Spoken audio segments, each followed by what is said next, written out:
নমস্কাৰ বন্ধু বান্ধৱীসকল, মোৰ ইউটিউব চেনেল ষ্টাডি ক্লাবলৈ সকলোকে স্বাগতম জনাইছোঁ।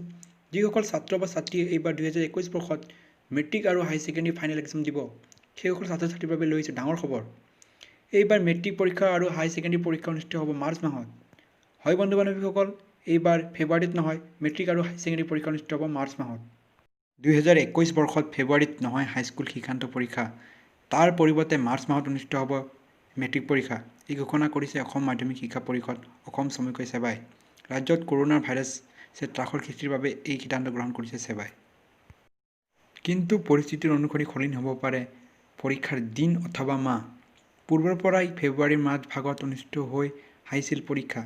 6টা মাহ ধৰি ৰাজ্যত বন্ধ হৈ আছে চৰকাৰী আৰু বেচৰকাৰী বিদ্যালয়সমূহ, যাৰ বাবে শিক্ষা গ্ৰহণ কৰিব পৰা নাই ছাত্ৰ ছাত্ৰীসকলে। সেবাৰ অধ্যক্ষ ৰামেশ চন্দ্ৰ জৈনে জনোৱা অনুসৰি ক'ভিডৰ বাবে ফেব্ৰুৱাৰীৰ পৰিৱৰ্তে এইবাৰ মাৰ্চ মাহত প্ৰথম অথবা দ্বিতীয় সপ্তাহত আৰম্ভ হ'ব পৰীক্ষা। বিদ্যালয় খোলাৰ পিছত শিক্ষকসকলে পাঠ্যক্ৰম সমাপ্ত কৰাৰ বাবে দিন ৰাতি কাম কৰিব লাগিব বুলি মন্তব্য প্ৰকাশ কৰিছে শিক্ষামন্ত্ৰী ডক্টৰ হিমন্ত বিশ্ব শৰ্মাই। আনহাতে সেবাই ইতিমধ্যে 30% পাঠ্যক্ৰম হ্ৰাস কৰাৰ বাবে সিদ্ধান্ত গ্ৰহণ কৰিছে। গতিকে ছাত্ৰ ছাত্ৰীসকল, এইবাৰ পৰীক্ষা ফেব্ৰুৱাৰীত নহয়, এইবাৰ পৰীক্ষা অনুষ্ঠিত হ'ব মাৰ্চ মাহত। আশা কৰোঁ বন্ধুসকল তোমালোকে এই ভিডিঅ'টো ভাল পালা, গতিকে মোৰ এই চেনেলটো লাইক, শ্বেয়াৰ আৰু ছাবস্ক্ৰাইব কৰি দিবা।